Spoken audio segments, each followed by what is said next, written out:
ఇంటలతోటి కలిసి మొదుగాల ప్రత్యేక పూజలు చేసిన సీఎం రేవంత్ అన్న అటెంకా చిన్న సీఎం బట్టిసారు ఎమ్మెల్యేలు అధికారులతోటి కలిసి ఓంకారేశ్వర ఆలయానికి భూమి పూజ చేసిండు. అటెంక మాట్లాడిన రేవంత్ అన్న రామప్ప శివుని సాక్షిగా మూసినది ప్రక్షాళన చేసి మంచిరేవుల ప్రాంతాన్ని దక్షిణ కాశీగా తీర్చిదిద్దుతామని చెప్పిండు. ఇది ఓట్ల కోసం నోట్ల కోసం చేస్తున్న పని కాదు. ఈ ప్రాంతానికున్న 1400 ఏళ్ల చరిత్ర కనుమరుగు కాకుండా భవిష్యత్తు తరాలకు అందించాలనే సంకల్పంతోని 8 ఎకరాలల్లా 700 కోట్ల రూపాయలతోటి ఆలయాలను అభివృద్ధి చేస్తున్నామని అన్నాడు.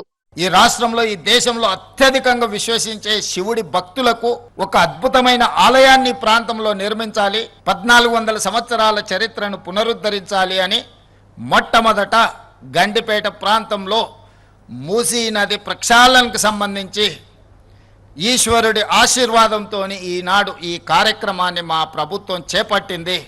అన్ని అడ్డంకులను ఈశ్వరుడే తొలగిస్తాడని ఎవరైనా దీని మీద దుష్ప్రచారం చేసినా, దీనికి పెడార్థాలు అంటగట్టిన ఈ రాష్ట్ర ప్రభుత్వం శివతాండవం చేస్తుందని చెప్పి నేను వేదిక మీద నుంచి సవినయంగా నేను చెప్పదలుచుకున్నా. మూసీ నది ప్రక్షాళన పనులను ఎవ్వరు అడ్డుకోవద్దని స్వీట్ వార్నింగ్ ఇచ్చినట్టే చేసిన రేవంత్ అన్న 600 అక్కడి సూర్యుడు ఇక్కడ ఉదయించిన ఈ ప్రాజెక్టు ఆగదని కరాఖండిగా చెప్పిండు. ఒక్క శివాలయమే కాదు ఇంకా ఏమేం కట్టబోతున్నామనేది కూడా చెప్పిండు. మూసీ నది పరివాహక ప్రాంతంలో ఒక అద్భుతమైన మసీదును కూడా మనం నిర్మించాలనుకుంటున్నాం. గౌలిగూడ ప్రాంతంలో మా సిక్ సోదరులు చాలామంది అక్కడ నివసిస్తారు. ఆ ప్రాంతానికి ఒక చరిత్ర ఉన్నది. అక్కడ ఒక గొప్ప స్వర్ణ దేవాలయం లాంటి సిక్ సోదరుల యొక్క విశ్వాసానికి ఒక మందిరాన్ని నిర్మించాలే ఈ మూసీ నది పరివాహక ప్రాంతంలో అని చెప్పి ఈనాడు మా ప్రభుత్వం భావిస్తుంది.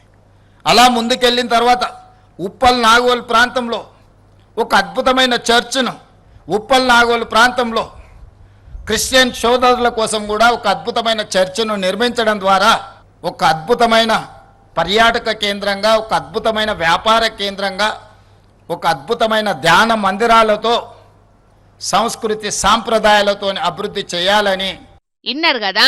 ముస్లింల కోసానికి మసీదు, సిక్కుల కోసానికి స్వర్ణ దేవాలయం లెక్కనే ఒక మందిరం, క్రైస్తవుల కోసానికి ఒక చర్చిని కూడా సర్కారు తరపున మూసీ నది తీరాన కడతారట.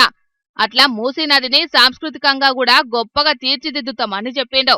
ఇక ఢిల్లీ తరికల హైదరాబాద్ ను కాలుష్యం గానియమన్న రేవంత్ అన్న మాజీ మంత్రి సబితక్క కొడుకు అభివృద్ధిని అడ్డుకోవడానికి నేషనల్ గ్రీన్ ట్రైబ్యునల్ లా కేసేసిండని గరమైండు.